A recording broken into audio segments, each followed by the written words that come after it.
오늘 욥에 대해서, 욥의 딸들에 대해서 우리가 좀 함께 살펴보려고 합니다. 욥은 우리가 누구나 잘 압니다. 아마도 교회를 오랫동안 다닌 사람들은 욥을 모를 리가 없습니다. 이 욥은 성경에 표현된 대로 하면은 온전하고 순전하고 정직하고 하나님을 경외하며 악에서 떠난 사람입니다. 이것이 바로 하나님이 욥에 대한 평가입니다. 그래서 제가 설교 원고를 쓰면서 하나님이 그리스도 안에서 우리를 평가할 때 어떻게 평가하실까? 이게 이제 우리를 향한 하나님의 평가, 우리가 우리를 평가하는 것이 아니고 다른 사람들이 우리를 평가하는 것이 아니라 하나님이 여러분들을 평가하실 때에 하나님은 여러분들을 어떻게 평가하실까? 온전하고 정직하고 하나님을 경외하며 악에서 떠난 사람, 얼마나 신앙적으로 퍼펙트한 그런 평가입니까? 이 욥에게는 아들 7과 딸 3이 있었습니다. 그리고 그가 가진 이 소유물은 목축을 했기 때문에 양이 7,000마리였고요, 낙타가 3,000마리, 그리고 소가 500결이, 암나귀가 500마리였습니다. 정말 대단한 부자죠. 욥은 동방 사람 중에 가장 훌륭한 사람이었습니다. 욥은 신앙적으로도 또 참 훌륭했습니다. 그래서 그는 자기 자녀들이 생일을 맞이하면 잔치를 항상 벌이는데 잔치가 끝난 뒤에도 이 자녀들을 다 불러놓고 번제를 드립니다. 그래서 이러한 욥의 행위를 욥기서에서는 분명하게 증거를 합니다. 욥기 1장 5절에 보면 혹시 내 아들들이 죄를 범하여 마음으로 하나님을 욕되게 하였을까 함이라. 욥의 행위가 항상 이러하였더라. 항상 욥의 신앙의 행위는 정말 하나님 중심이었어요. 하나님. 자녀들이 생일이 되면은 자녀들과 함께 생일 축하합니다 이렇게 하는데 그 생일이 끝나고 나면은 또 하나님 중심, 이 일을 통해서 우리가 하나님께 범죄하지 않았을까? 그래서 그 자녀들을 위해서 번제를 드립니다. 그런데 이런 욥이 이런 신앙을 가지고 행복하게 살았는데 행복할 만한 것만 같던 욥의 인생에 사탄이 불쑥 끼어들어옵니다. 그때부터 욥의 인생은 비참한 나락으로 떨어지게 됩니다. 재산도 다 잃고 자녀도 하루아침에 아들 7과 딸 3을 하루아침에 다 잃습니다. 그의 몸은 그 온몸에서 헌대가 날 정도로 만신창이가 되었습니다. 이러한 모습을 보고 그의 아내는 욥을 향하여 욕하고 저주했습니다. 욥을 위로하기 위해서 찾아온 친구들조차도 욥을 공격하였습니다. 그런데 우리는 욥기를 마치면서 여호와께서 욥의 말년에 욥에게 처음보다 더 복을 주셨다 이렇게 말씀합니다. 여호와께서 욥이 고난당하고 이 고난당하는 이 여정에서 욥이 여호와 하나님이 이루실 구원의 일들을 바라보면서 그가 그의 친구들과 이렇게 변론을 펼쳐나갈 때에 참 욥이 항상 여호와 하나님이 이루실 구원의 일들을 바라보면서 자기의 이야기를 합니다.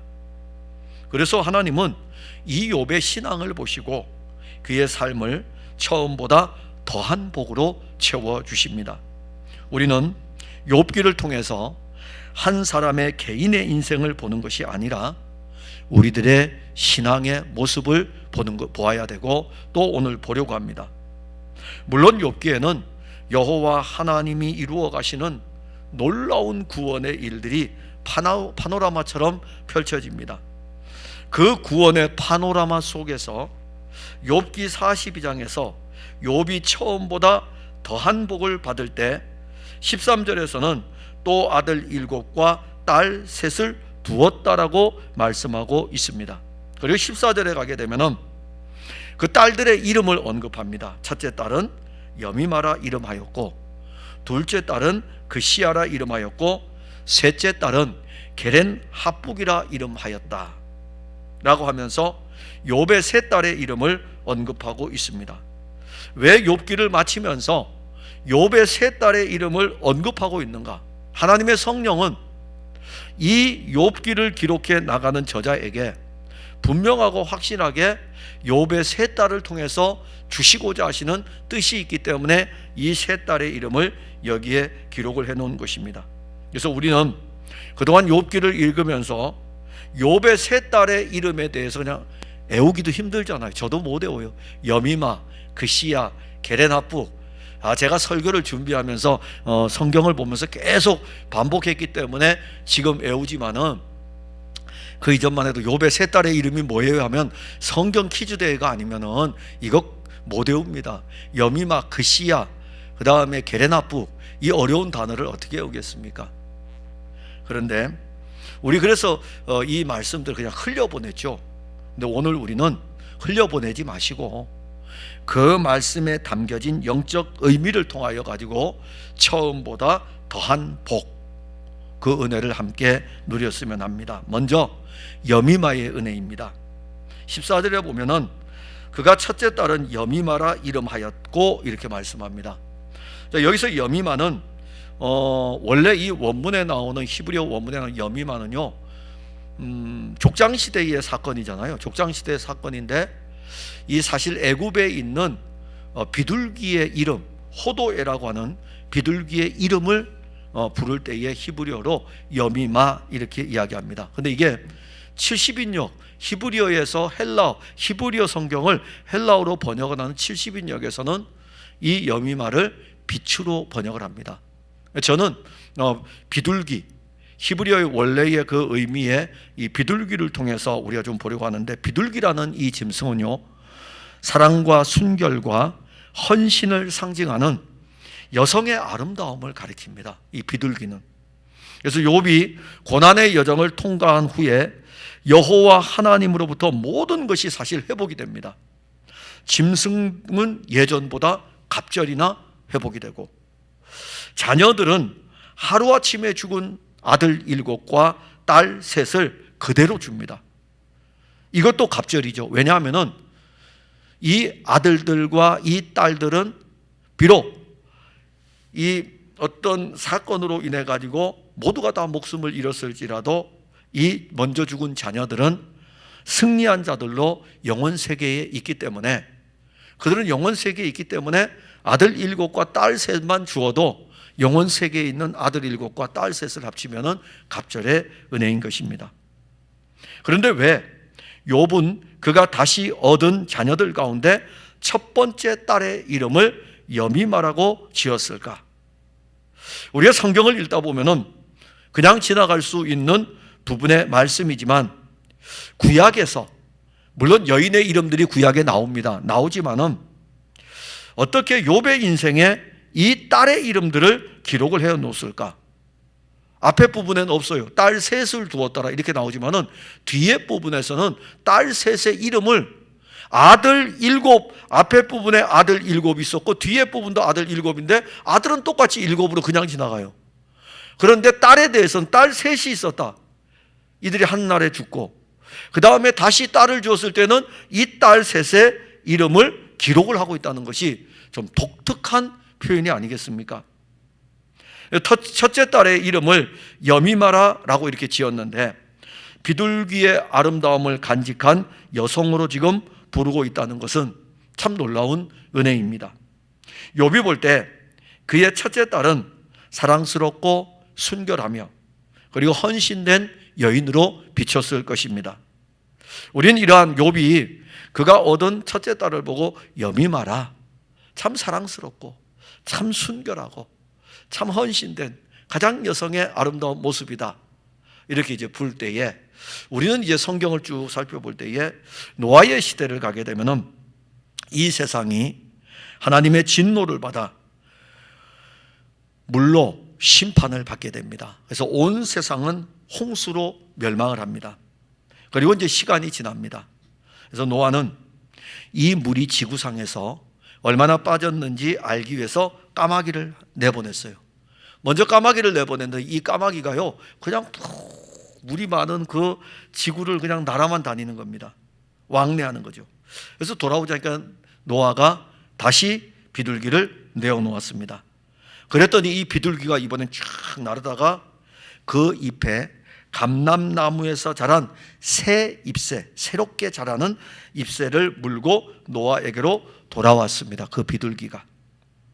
아가서 1장 15절에서는 솔로몬이 그가 사랑하는 여인 술라미를 향하여 이렇게 표현합니다.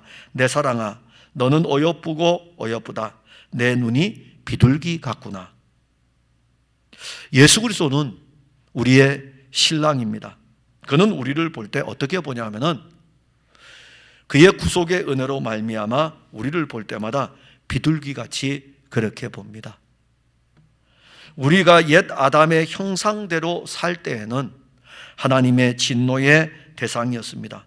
육신의 힘을 의지하고 살았고 우리의 육신의 힘으로 자기의 의지로 모든 것을 해보려고 합니다. 그래서 우리는 그 일을 하면서 언제나 하려고 하는 것은 우리 육신은 하나님에게서 떠나려고 합니다. 그런가 하면 가인처럼 자기 멋대로 사는 거예요. 하나님을 섬길 때에도 자기가 원하는 방식대로 하나님께 제사를 드립니다. 하나님의 형상대로 지음을 받은 사람, 특히 그의 형제에 대해서는 그냥 일말에 아무런 생각도 없이 자기 형제를 죽이는 살인도 저지릅니다. 우리가 가진 아담의 옛 본성은 결코 하나님으로부터 사랑을 받을 만한 어떤 요소가 하나도 없습니다. 그리고 우리는 자기의 성을 높이 쌓고 있습니다. 하늘 높은 줄 모르고 우리 모두는 각자의 성을 쌓고 있습니다. 그리고 그 성을 통해 가지고 하나님을 대적하고 자기 힘으로 살아가는 세상의 영걸 니무롯의 인생을 살고 있습니다. 지금도 사람들은 니무롯의 피를 받아가지고 바벨탑을 쌓으면서 하나님을 대적합니다. 권력의 탑을 쌓고 자식의 탑을 쌓고 재물의 탑을 쌓고 자기 지식의 탑을 쌓고 자기 감정의 탑을 쌓고 자기 욕망의 탑을 쌓고 이 탑을 쌓아가지고 자기를 겹겹이 보호하려고 하면서 자기의 대적자인 하나님을 향하여 가지고 대적을 합니다. 욥을 향하여 참소하던 사탄은 지금도 육신의 힘을 의지하여 살아가는 우리를 향해서 계속해 가지고 참소하고 있습니다. 하나님은 처음 아담이 육신의 모양으로, 처음 아담이 입었던 그 육신의 모양으로 그의 아들을 이 세상에 보내십니다. 그는 우리의 둘째 아담이 되었습니다.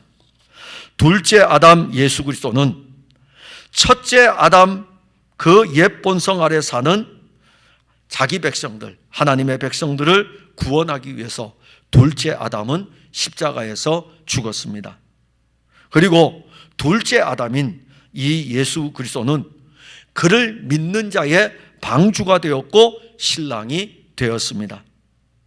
그래서 예수 그리스도는 둘째 아담인 그리스도 예수는 우리를 볼 때에 우리의 육체의 본성을 보는 것이 아니라, 왜냐하면 우리의 육체는 그와 함께 십자가에 죽었고 우리의 정과 욕심도 그와 함께 십자가에 못 박혔나니 그리스도께서 다 가지고 가셔가지고 십자가에 죽으셨기 때문에 이것을 믿는 자를 보는 그리스도의 눈은 우리를 볼 때에 비둘기처럼 보시는 것입니다. 그냥 우리 자체를 볼 때에는 그렇게 못 봐요. 그냥 우리 자체를 볼 때는 옛 아담의 본성이고, 그냥 우리 자체를 볼 때는 가인의 본성이고, 그냥 우리의 본성을 그냥 그대로 볼 때에는 니무롯의 모습일 수밖에 없습니다. 그러나 둘째 아담 그리스도가 우리의 이 처음의 이 본성들을 그대로 가지고 가심으로 말미암아 이제 그리스도 안에서 그가 우리를 볼 때에는 비둘기처럼 보시는 것입니다. 사랑스럽지도 않고 순결하지도 않으며 자기만을 위해서 살아온 우리를 비둘기처럼 보시는 것은 주님의 은혜입니다. 우리는 비둘기처럼 세상에 살면서 주님이 우리를 보내시면 세상을 왕래하다가 주 예수의 품으로 다시 방주로 돌아와야 합니다. 그리고 주 예수의 품으로 돌아올 때에는 우리의 입에 감람나무 새 잎새가 물려져 있어야 합니다. 그 은혜가 무엇인지 아십니까? 방주에서 나와 세상을 날아다니면서 감람나무의 새 잎새를 물고 오는 그 비둘기는 온통 그리스도로 충만하지 않습니까? 방주에서 나올 때에 그리스도에게서 나오면서 세상을 돌다가 또다시 물고 오는 것은 감람나무의 새 잎새입니다. 그 입에는, 이 감람나무는 사실 그리스도 예수를 상징하는데 그의 입에는 영원한 감람나무이신 예수 그리스도의 생명의 잎이 물려져 있습니다. 세상을 날았던 그 날개가 참 방주이신 그리스도에게로 날아오려고 날개짓을 합니다. 우리는 늘 세상을 향해 나가야 되죠. 또 한면에서 어떻게 보면은 우리가 교회에서 예배를 드리고 그리스도 예수로 풍성하여 가지고 세상을 향하여 나아가는 거예요. 세상을 향하여 나가서 지치고 무거운 짐을 가지고 오는 것이 아니라 그 입에 감람나무 새 잎새를 물고 다음 주에 또 오는 것입니다. 그리고 거기에서 이 교회에서 세상을 날다가 비둘기가 싹 들어오면 그 방주에서 탁 깃들이고 쉬었다가 또 거기에서 다시 또 내보내면 또 나가가지고 감람나무 새 잎새를 물고 들어오고, 온통 이 비둘기를 통해서 우리가 볼 수 있는 은혜는 감람나무의 새 잎새나 방주를 통해서 그리스도의 모습, 그리스도의 어떤 그 아름다움이 이 비둘기에게 가득한 것을 봅니다. 그래서 예수님은 이렇게 자기로 가득한 우리를, 비둘기 같은 우리를 그의 피로 신부로 삼은 것입니다. 가장 아름다운 여인이니까 당연히 신부로 삼아야죠. 당연히 신부로 삼아야죠. 여러분들의 가장 아름다운 여인은 누구입니까? 여러분들의 아내가 아닙니까? 여러분들의 아내잖아요. 가장 아름다운 여인이니까 결혼하지 않았습니까? 그런데 그리스도 예수는 누가 가장 아름다운 여인인 줄 압니까? 그의 피로 산 그의 딸들, 온 세상 가운데 가장 아름다운 여인이에요. 그가 바로 여러분들입니다. 그리고 그 여러분들을 신부로 삼으셨습니다. 그리고 이렇게 고백합니다. 내 사랑아, 너는 어여쁘고 어여쁘다. 내 눈이 비둘기 같구나. 이보다 더한 복이 어디에 있겠습니까? 또 하나의 은혜는 그시아의 은혜입니다. 14절에 보면 둘째 딸은 그시아라 이름하였고, 이 그시아라는 이 뜻은요, 종교의식에서 사용할 때에 계피나무에서 나는 향을 이야기합니다. 그런데 성경은 이 부분을 언급하고 있어요. 출애굽기 30장 24절에 계피 500세겔을 성소의 세겔로 하고 감람기름 한 흰을 가지고, 출애굽기 30장 22절부터 33절까지는 어떤 내용이냐면은 성소 안에 있는 기구들을 발라야 되잖아요. 우리가 예배를 드리면 방역할 때에 소독을 뿌려가지고 이렇게 바르듯이 성소도 발라요. 뭘로 바르냐면은 성소에 바를 관유, 성소에 바를 기름을 관유라 그러는데, 이 관유를 제조하는 방법이 출애굽기 30장 22절부터 33절에 나옵니다.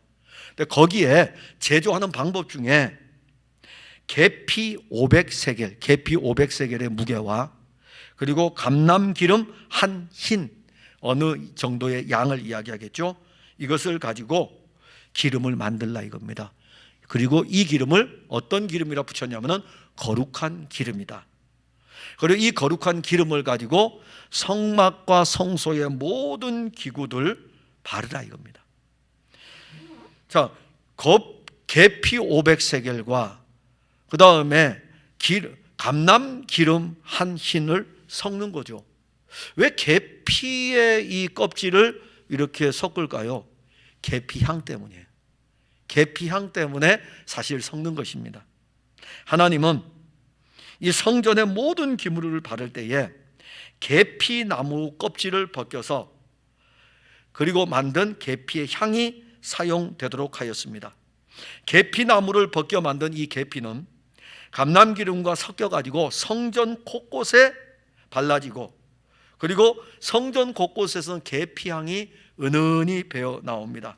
그런데 그 계피향을 만들 때에는 계피나무 껍질을 벗겨야 돼요. 벗겨서 만들어야 됩니다. 계피의 은은한 향은 계피나무가 자기 살을 내어줌으로 나는 향기입니다. 자기의 껍질을 벗겨가야 되기 때문에 자기 살을 내어주는 거죠. 바울은 고린도 교회에 편지를 보내면서 두 냄새에 대해서 이야기했습니다. 고린도후서 2장 16절에 이 사람에게는 사망으로부터 사망에 이르는 냄새요, 저 사람에게는 생명으로부터 생명에 이르는 냄새라. 누가 이 일을 감당하리요? 두 냄새를 봅니다. 그래서 먼저는 사망의 냄새죠. 아담의 후손으로부터 태손으로 태어난 모든 사람은 죄인입니다. 그리고 죄의 값은 사망입니다. 모든 사람은 옛 아담의 후손으로 다 사망의 냄새가 납니다. 예수를 믿지 않는 모든 사람들에게서는 사망의 냄새가 풀풀풀 납니다. 아무리 여인들이 화장을 하면서 화장의 향기를 품켜도 그의 육신 안에는 사망의 냄새가 나고 있는 것입니다. 자, 그런데 영적으로 사망 선고를 받은 그 냄새는 어떻겠습니까? 역겹겠죠. 우리가 요한복음 11장 39절에 보면 요한복음 11장은 나사로가 죽은 사건입니다. 나사로가 죽었어요. 그래서 요한복음 11장 39절에 예수께서 이르시되 돌을 옮겨 놓으라. 나사로의 무덤 앞에 갔습니다. 무덤 앞에 가서 말씀하십니다. 돌을 옮겨 놓으라. 그러니까는 그의 나사로의 누이였던 마르다가 이야기합니다. 주님, 죽은 지가 나흘이 되었습니다. 벌써 냄새가 납니다. 육신이 죽으면 나흘만 되어도 냄새가 나는데 하물며 그 영이 죽으면 그 냄새는 어떤 냄새이겠습니까? 사망의 냄새예요. 죽음의 냄새입니다. 바울은 사망의 냄새를 이야기했어요. 그러면서 또 하나는 다른 냄새가 있다 이겁니다. 그런데 이 냄새는 생명의 냄새다. 그리고 이 생명의 냄새에 대해서 고린도후서 2장 14절에서는 항상 우리를 그리스도 안에서 이기게 하시고 우리로 말미암아 각 처에서 그리스도를 아는 냄새를 나타내시는 하나님께 감사한다. 그리스도를 아는 냄새, 사망의 냄새가 풀풀 나고 사망으로 가득 차 있는, 그래서 나올 수 있는 냄새는 사망밖에 없었는데 바울은 지금 그리스도를 아는 냄새에 대해서 이야기합니다. 이 냄새를 생명의 냄새라고 합니다. 이 냄새를 합치면 그리스도 예수의 생명의 냄새가 나고 있다. 이것을 고린도후서 2장 15절에는 이렇게 기록합니다. 우리는 구원받는 자들에게나 망하는 자들에게나 하나님 앞에서 그리스도의 향기다. 생명의 냄새, 그리스도의 냄새는 그리스도의 향기입니다. 욥은 그의 둘째 딸을 그시아라고 했습니다. 계피나무 껍질을 벗겨 감람기름과 섞은 이 관유를 성전의 모든 기구들에게 발라서 온 성전에서 향기 나게 하는 이름을 그의 딸에게 지어 주었습니다. 우리는 그리스도의 향기로 온몸이 배어 있습니다. 요즘은 음식점을 못 가죠. 돼지갈비 드시고 싶으시죠? 언제 우리 이거 코로나 끝나면 돼지갈비 한번 같이 먹읍시다. 돼지갈비. 제가 만약에 이렇게 옷을 입고 돼지갈비를 먹으러 가면 돼지갈비를 맛있게 먹겠죠. 먹고 나오면은 저는 냄새를 못 맡는데 옆에서 어떤 집사님이 목사님 오늘 돼지갈비 드셨어요? 왜 그럴까요? 온몸에 배어 있어가지고, 온몸에 고기 굽는 냄새가 배어 있어가지고. 우리의 온몸에 무엇이 배어 있습니까? 그리스도의 생명이 우리의 온몸에 배어 있지 않습니까? 그리스도의 생명이 우리의 온몸에 배어 있기 때문에 불신자들이 우리를 보고 그리스도인이시네요. 왜요? 왜 그리스도인이라고 합니까? 그리스도의 향기가 배어 나가니까는. 그리스도의 향기가 배어 나가서. 근데 이 향기는 어떻게 왔습니까? 계피나무의 껍질을 벗겨야 됩니다. 그리스도께서 자신의 살을 베어 가지고 우리에게 생명의 향기를 준 것입니다. 그 향기가 우리를 살렸어요. 자신의 살을 베어가지고 그 향기로 우리를 살렸고, 우리는 그 향기에 취하여 가지고 삽니다. 그리고 그 향기, 그리스도가 그 살을 베어가지고 그 계피나무 껍질이 성전에 이렇게 발라지듯이 그의 그 구속에 그의 살을 준 그 모든 것이 우리 안에 새로운 활력을 가져옵니다. 그리고 그뿐만이 아니에요. 더 나아가야 됩니다. 베어져 나가는 은혜뿐만이 아니라, 베어져 있고 향기가 나가는 은혜뿐만이 아니라, 요한복음 12장 3절에 보면 마리아는 지극히 비싼 향유 곧 순전한 나드 한 근을 가져다가 예수의 발에 붓고 자기 머리털로 그의 발을 닦으니 향유 냄새가 집에 가득하더라. 예수님은 이 여인이 한 일에 대해서 요한복음 12장 7절에 예수께서 이르시되 그를 가만두어라. 나의 장례할 날을 위하여 이것을 간직하게 하라. 이 여인은 예수님께 향유를 발랐습니다. 그가 바른 향유는 그리스도의 죽음을 위한 향유였습니다. 우리는 그리스도의 향기로운 기름을 가지고 있습니다. 이 기름을 가지고 계피나무의 껍질과 감람의 이 기름을 가지고 섞어 가지고 관유를 가지고 성막에 있는 진설병 떡을 차려놓는 진설되어져 있는 그 상도 닦고, 등대도 닦고, 물두멍도 닦고, 번제단도 닦고, 뭘로요? 계피나무 껍질과 그 다음에 감람나무 기름을 섞어서 만든 그 관유를 가지고 온 걸 다 닦는 거예요. 성막의 기둥도 닦고 울타리도 닦고 다 닦는 것입니다. 성막은 누구를 가리킵니까? 성막은 그리스도의 모형 아닙니까? 우리가 예수 그리스도가 살을 베어서 우리의 실제가 되었습니다. 그리고 감람기름 그분이 다 섞으셔가지고 그리스도의 향으로 다 베도록 했어요. 이 기름을 가지고 누구를 발라야 됩니까? 그리스도 예수를 발라야 되지 않겠습니까? 주님은 우리의 향기가 되셨고, 우리는 그 향기에 취하여서 살고, 또 우리는 또 한 면에서는 그 기름을 가지고 그리스도를 바르는 것입니다. 예수님을 좀 발라주셔요. 주님은 우리를 바르셨잖아요. 주님이 누구로부터 바르겠습니까? 그래서 이사야 선자는요, 이 백성은 나의 찬송을 위하여 내가 지었고 만들었느니라, 그 의미예요. 주님을 찬송하세요. 주의 이름을 송축하세요. 그분을 높이세요. 그분의 몸에 좀 여러분들이 가진 구속의 은혜의 기름들을 바르세요. 그래서 어디를 가득 채워야 됩니까? 성막을 그 향기로 가득 채우고, 성전을 그 향기로 가득 채우고, 교회를 가득 채우고, 교회의 공동체의 모든 성도들을 가득 채우고, 함께 그 향기로 발라가지고 그리스도로 세워져가는 새 예루살렘의 교회, 이것이 복이 아니겠습니까? 이게 둘째 딸이에요. 셋째 딸은요, 게레나북입니다. 게레나북의 은혜. 14절에 셋째 딸은 게레나북이라 이름하였으니, 이 게레나북은 물감의 뿔입니다. 물감.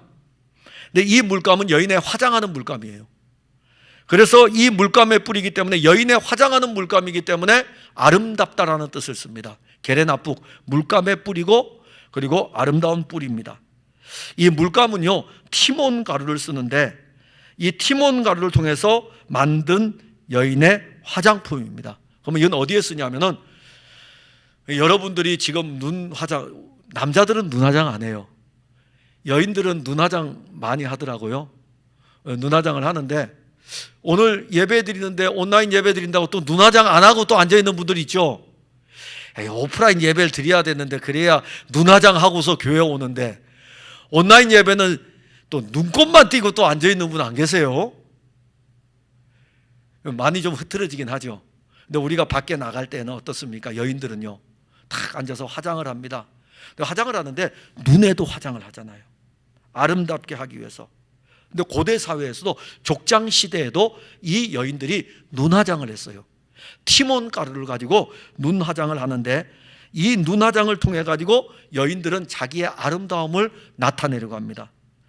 근데 여기 이제 뿔이라고 하는 게레나북에는 이 물감의 뿔, 아름다운 뿔인데 뿔은 어떤 의미로 쓰여지냐면은 눈화장을 하기 위해서 이 뿔 안에다가 재료를 티몬 가루를 넣어 놓는 것입니다.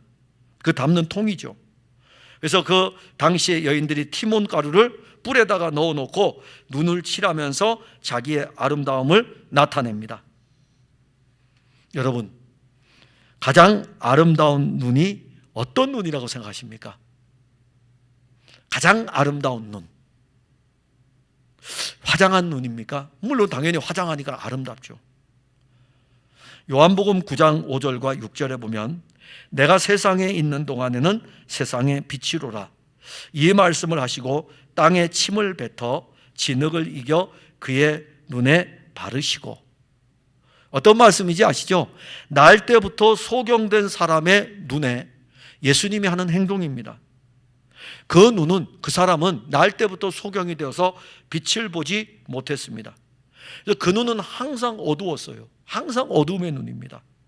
근데 예수님은 날 때부터 소경된 사람의 눈에 침으로 이긴 진흙을 발라 주었습니다. 세상에서 이보다 더 아름다운 눈화장이 어디에 있겠습니까? 이보다 더한 아름다운 눈화장이 어디 있어요? 이게 바로 가장 아름다운 게렌 하북입니다. 온갖 화려한 화장술을 통하여 사람들이 이쁘게 보이려고 할 수 있을지 모르지만은 예수 그리스도가 우리에게 자신의 침을 뱉어가지고 진흙을 이겨서 자기의 손으로 우리의 눈을 이렇게 발라주었어요. 여러분들 눈은 혹시 바르지 않았습니까? 저는 발랐어요. 분명히 발렸어요. 예수님이 침을 뱉어가지고 제 눈을 발라주었어요. 그래서 저는 성경을 통해서 예수님을 보면 너무너무 좋아요. 정말 좋아요. 여러분들은 어떻습니까? 그래서 성경을 읽으면 예수님밖에 안 보여요. 물론 여러분들을 봐도 예수님밖에 안 보입니다. 여러분들 안에 그리스도 예수가 계시니까. 제가 여러분들 안에 있는 여러분들을 보면 얼마나 실망하겠어요. 때로는 실망할 때도 있지만은 여러분들 안에 여러분들을 제가 보면은요, 저 사람은 저래서 안 되는데 늘 부정적으로 나올 거예요. 그런데 여러분들 안에 있는 예수님을 보면은요, 저분은 약하지만 저분 안에 있는 예수님은 너무너무 좋으셔. 그래서 그 사람을 사랑할 수밖에 없는 것입니다. 누가 발라주셨어요? 주 예수님이 침을 뱉어서 진흙을 이겨가지고 제 눈도 바르고 여러분들의 눈도 발랐습니다. 그리고 난 다음에, 바르고 난 다음에 어떻게 합니까? 실로암 못에 가서 씻으라. 잘 알다시피 실로암, 성경 퀴즈 합시다. 실로암의 뜻을 아는 분 손 들어보세요. 제가 안 보여가지고 모르겠습니다. 보냄을 받았다는 뜻이죠. 잘 알 것입니다. 보냄을 받았다. 이 맹인은 진흙을 이겨 바른 다음에 실로암 못에 가서 씻으라는 이 말씀을 따라 가서 고침을 받습니다. 그런데 우리에게 참 실로암이 오셨어요. 보냄을 받았어요. 누가? 하나님의 아들이 하늘 영광 보좌에서 이 세상으로 보냄을 받고 온 진짜 실로암입니다. 그분이 진흙을 이겨 우리의 눈에 바르고 그분이 우리의 눈을 깨끗하게 씻어 주었습니다. 그리고 우리는 이 눈을 열어서 참 빛이신 그리스도의 빛으로 그리스도를 볼 뿐만이 아니라 세상을 봅니다. 혹시 지금 우리의 눈이 영적으로 병들어 그리스도를 보는데 어려움이 있지 않습니까? 그러면 이제 또 답이 있어요. 아름다운 눈, 가장 아름다운 눈으로 화장이 되어 있는데 이 눈에 지금 이제 막 결막염이 생기고 그러는 거예요. 바이러스가 침투하고. 그래서 이 눈으로 이 처음에 주님이 우리에게 진흙을 발라서 이렇게 이겨줬을 때는 그리스도밖에 안 보였는데 시간이 지나면서 이 눈이 지금 침침해지고 막 그러면서 결막염이 오고 바이러스가 침투하고 아프기도 하고 가렵기도 하고 그래요. 어떻게 해야 될까요? 주님이 고쳐주기를 바라야 되겠죠. 그래서 이제 주님은 고쳐주시게 됩니다.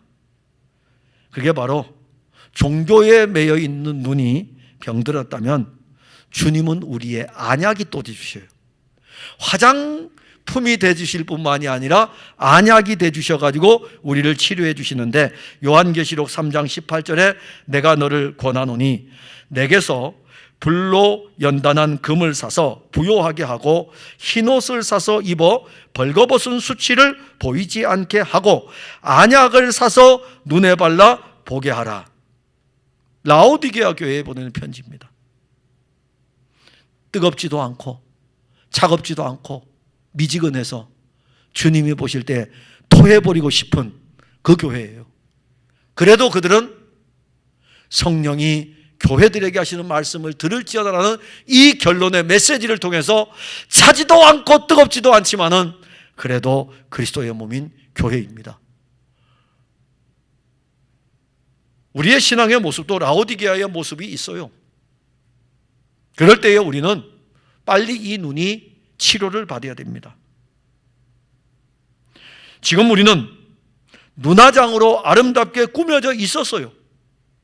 지금 우리에게 필요한 것은 안약이 필요합니다. 그 안약을 발라서 우리의 벌거벗은 영적인 상태를 보아야 돼요. 그래야 우리는 우리의 더러워진 옷을 볼 것이고, 더러워진 옷을 볼 때에 우리에게 참 흰 옷인 그리스도의 옷 입기를 소망할 것입니다. 세상의 가장 아름다운 눈은 예수께서 우리의 눈에 진흙을 이겨 바르는 것입니다. 그리고 나면 또 하나, 우리는 또 놀라운 하나의 사건이 있습니다. 영원 세계에서도 볼 수 있는 놀라운 이 눈의 은혜를 압니다. 요한계시록 7장 17절에 이는 보좌 가운데 계신 어린 양이 그들의 목자가 되사 생명수 샘으로 인도하시고 하나님께서 그들의 눈에서 모든 눈물을 씻어 주실 것입니다. 예수님께서는 이미 승리하셨고 그 영원한 생명 안에서 장차 우리의 눈에 눈물도 씻어 주실 것입니다. 주 예수의 씻음의 은혜는 풍성합니다. 그가 우리의 눈을 씻어 주시는 것은 시간 세계에서 그리스도를 위해서 살았던 우리의 삶에 대한 영원한 보상이며 위로입니다. 이보다 더한 복이 어디에 있겠습니까? 앞에 있었던 셋째 딸의 이름은 어떤 이름인지는 모릅니다. 그러나 욥이 이 고난의 모든 과정을 통과한 뒤에 세 명의 딸의 이름은 놀라운 이름입니다. 욥의 고난은 누구의 고난입니까? 그리스도의 고난 아닙니까? 그리스도가 우리를 위해서 고난당하심으로 말미암아 그가 낳은 그의 딸은 우리의 모습입니다. 사랑하는 성도 여러분, 온 세상 가운데 오늘 본문 15절까지 가는 데는 어려움이 있었습니다. 그러나 결론 부분에 여러분들에게 말씀을 드리면 온 세상 가운데 욥의 딸들처럼 아름다운 딸이 없었습니다. 왜 하나님의 성령은 이 말씀을 기록해 놓았을까요? 온 세상에 가장 아름다운 딸은 그리스도인입니다. 믿으셔야 돼요. 자, 예배를 드리는 중에 정말 죄송하지만 옆에 있는 분들을 보셔요. 가장 아름다운 딸입니다. 가정에서 함께 보세요. 가장 아름다운 그리스도인입니다. 온 세상에 가장 아름다운 신부가 그리스도인입니다. 우리는 온 세상에 가장 아름다운 딸, 그러면서 세상에서 가장 아름다운 신부입니다. 예수 그리스도는 그의 십자가의 고난을 통하여 우리에게 부활의 생명을 주었습니다. 나의 구속자가 살아계십니다. 욥이 본 놀라운 신앙의 고백, 나의 구속자가 살아계십니다. 우리의 구속자가 살아계십니다. 우리의 구속자 그리스도 하나님의 아들이 살아계십니다. 그래서 우리는 그리스도의 여미마입니다. 우리는 그리스도의 그시아입니다. 우리는 그리스도의 게렌 합북입니다. 그리스도의 비둘기고 그리스도의 향기이고 그리스도의 눈입니다. 그래서 어느 누구보다도 온 세상에 가장 아름다운 여인, 가장 아름다운 신부, 그리스도의 향기를 내면서 그리스도를 바라봅니다. 이보다 더한 복은 없습니다. 이 세상 살면서 어떤 복이 이보다 더하겠습니까? 처음 복과 비교할 수 없습니다. 처음 에덴 동산에서의 아담과 하와가 누렸던 거 비교할 수 없는 것이 하나님의 아들 그리스도 예수를 통해서 그와 함께 그의 신부가 되어 그의 딸이 되어 그와 함께 사는 새 에덴은 처음 에덴하고는 비교할 수 없는 복입니다. 이것이 우리에게 주어졌음을 믿으시기를 바랍니다. 기도하겠습니다. 하나님, 은혜와 사랑을 감사합니다. 오늘 우리는 욥의 세 딸의 이름이 왜 성경에 기록되어져 있는지, 왜 하나님은 성령의 감동을 받아 이 욥기를 기록하는 저자에게 욥의 세 딸의 이름을 언급하고 있는지 그냥 대수롭게 지나갈 수도 있었을 것입니다. 우리 모습이 그렇습니다. 우리가 사실 그리스도에게 여미마이고 그리스도에게 그시아이고 그리스도에게 게렌 합북임에도 불구하고 우리는 그냥 지나갔습니다. 근데 오늘은 우리에게 그냥 지나가지 않도록 이 말씀의 의미를 주어서 정말 우리가 그리스도의 가장 사랑스러운 딸이고 그리스도의 신부인 것을 우리가 봅니다. 온 세상 가운데 이보다 더 아름다운 여인이 어디 있겠습니까? 그가 바로 그리스도인 아닙니까?